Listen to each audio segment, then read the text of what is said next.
Bagi sebagian besar kaum santri di Indonesia, khususnya masyarakat Madura, nama Ralilur sudah tidak asing lagi.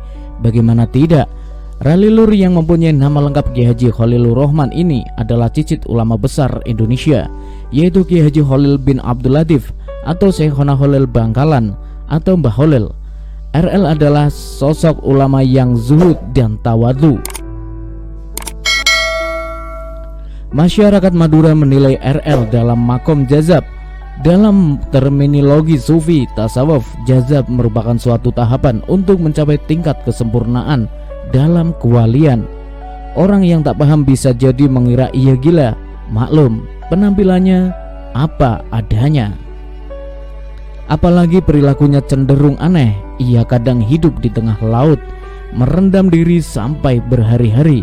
Namun meskipun demikian, banyak orang tidak mengetahui bahwa beliau adalah sosok yang kutu kitab. Beliau bahkan bisa menghabiskan waktu berjam-jam untuk mutolaah kitab. Yang lebih mengagumkan, meski berhari-hari beliau memakai kaos singlet putih dan celana pendek hitam layaknya seorang petani. Ketika beliau membaca kitab, apalagi jika beliau baru saja mendapatkan kitab baru, beliau langsung berwudu. Berbusana lengkap dengan sorbannya, menghadap kiblat lantas mulai membaca kitab itu sampai khatam. Sebuah wujud takzim dan penghormatan terhadap ilmu yang begitu luar biasa. Adapun tentang Habib Syekh Salim Alwan Al-Husaini, bagi sebagian masyarakat ada yang belum mengenalnya.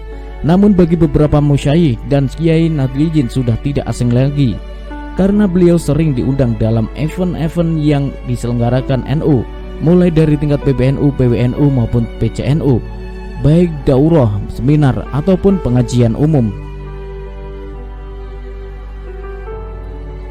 Misalnya pada tanggal 26 Februari 2016 beliau diundang oleh lembaga dakwah PBNU untuk mengisi majelis talaqi kitab Matan Al-Fiqhul Akbar di gedung PBNU pada tanggal 30 Juni 2012. Beliau juga diundang oleh Aswaja NU Center PWNU Jawa Timur dalam suatu acara yang dikemas dalam seminar internasional.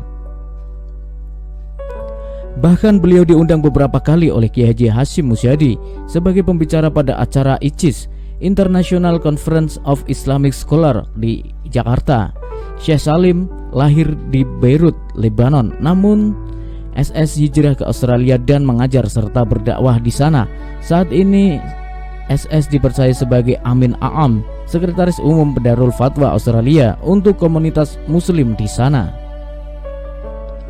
Berkat keilmuan yang dimilikinya, ia sering diundang mengajar dan ceramah di berbagai tempat, baik lokal maupun internasional, entah itu formal, kampus-kampus dan sekolah-sekolah, atau informal, masjid-masjid, seminar-seminar, konferensi, dan organisasi-organisasi.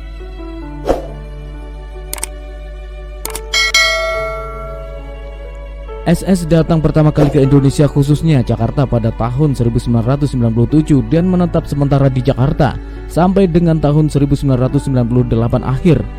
Setelah itu beliau kembali ke Australia dan datang sekali ke Indonesia jika pas ada acara.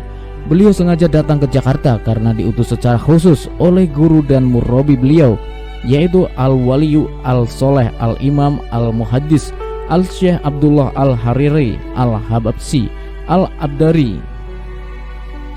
Syekh Abdullah mengutusnya karena beliau mendapat surat dari salah satu santri asal Jember yang lagi belajar di salah satu lembaga pendidikan berpaham Wahabi milik Kerajaan Arab Saudi di Jakarta yang bernama Lembaga Pengetahuan Islam dan Arab Lipia.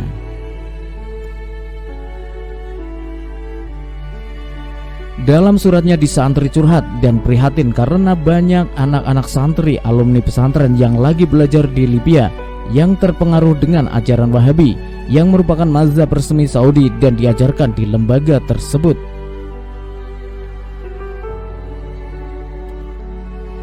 Maka ketika Syekh Salim tiba di Jakarta, beliau langsung membuka majelis taklim dan mengajarkan ilmu-ilmu Ahlus Sunnah wal Jamaah, Asy'ariyah, Maturidiyah, sehingga banyak mahasiswa Libya yang beliau sadarkan dan kembali ke pangkuan Aswaja, termasuk penulis sendiri. Wallahu a'lam.